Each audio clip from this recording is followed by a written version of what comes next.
There is a lot of things and a lot of reasons to be excited on August 30th, as most teams around the country have their opening day. We saw a little bit of an appetizer for Week 0, but I always call Week 0, call it the mozzarella sticks of college football.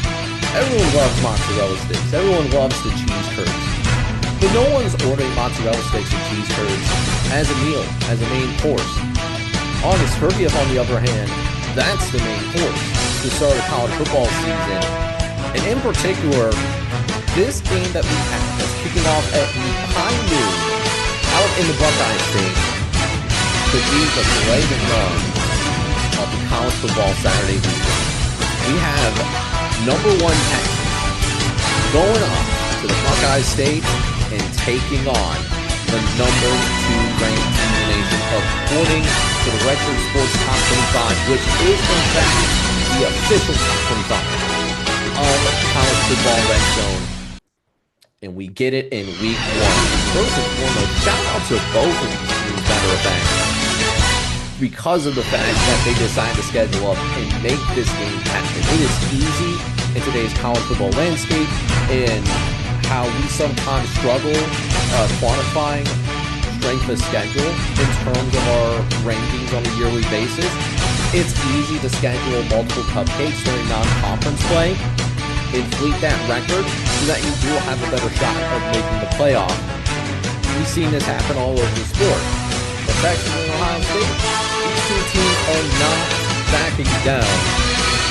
And this is the type of game that has really game of the century potential on our hands here. I mean, how often have we seen number 1 and number 2 go up against each other in Week 1 of the season? And if that's not even enough for you, how about the fact that these two teams are going to have a rematch from the CFP last season, the first 12-team playoff in the history of college football, at least at the major college football level. We saw Ohio State win this game 28-14 on a neutral site as Ohio State goes into a national championship and claiming the first national championship in the history of the 12-team playoff. So we have game of the century type potential tied to this matchup. We have the last year result and Texas looking for revenge. And not only do we know that this game obviously is an early home center for both teams, that they have an early shot to really get a signature win that could really have a team go off to the races throughout the rest of the regular season. Well, not only that, we also have some very big time race as well. Enter Arch Man, officially stepping into the starting role. He's been waiting his turn. Been waiting 2 years. We'll find the NFL quarterback, Blake Lewis. He obviously has the name Manning family. Obviously, almost football royalty between what Payne and Eli's predecessors have done for the college football story, as well as in the NFL. Same thing could be said for Payne Manning and Eli, what they were able to accomplish in the SEC way back in the day, like in the late 90s, early 2000s, and then able to go on and win multiple Super Bowls, both of them. Now their nephew is stepping into his first big-time start. And we've seen him play sparingly. We've seen him even get a couple of starts. He started against Mississippi State. We've seen him start against UTSA, UL Monroe. But this is going to be the biggest game of his life so far. We're going to quickly see whether he's ready for this moment or whether the name on the back of his jersey is only going to do so much. This is a game where you can really see those Heisman expectations build or get diminished from the get-go for Arch Manning. But thankfully, even though this team does lose several key playmakers, as well as most of the starting offensive line, he's still going to have some guys that are going to provide some offensive firepower, though. Ryan Wingo, CJ Baxter, they're both back, and they're going to look to try to build and create continuity for what is overall going to be inexperienced, but man, it's an incredibly talented football team.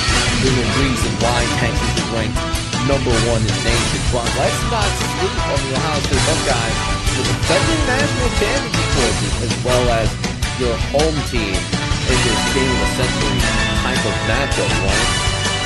Because in comes Julian Sage, the blue chip quarterback was at Alabama for like 5 minutes. He had breakfast there, something like that.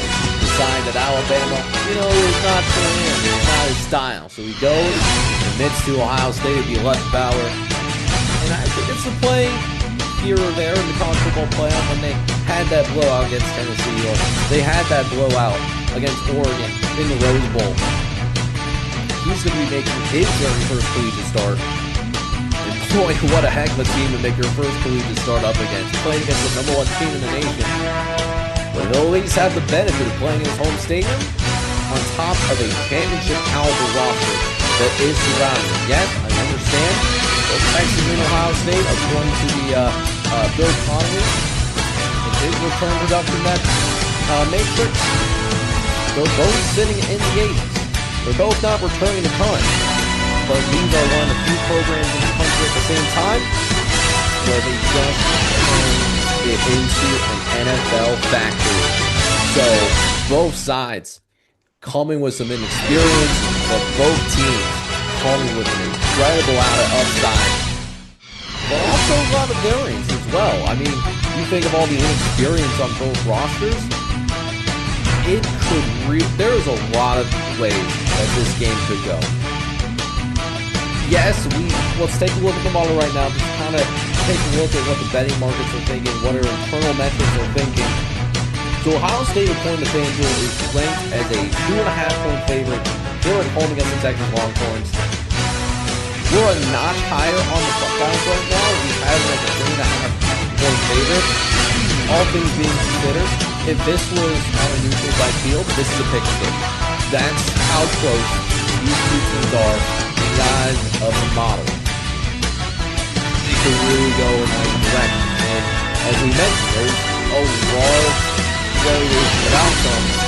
Now, I don't expect one team to blow out the other. I don't think that there's obviously going to be like a 49-10 in favor or against the Ohio State. I don't think that by any means. But what I do think is that we are going to be in for a game that is going to really live up to that game of the century type potential. I think this is going to be a classic. I think this is going to, and I'm glad that this is going to be, there's no other ranked games happening at noon because it deserves that kind of spotlight. And while I wish this was a night game,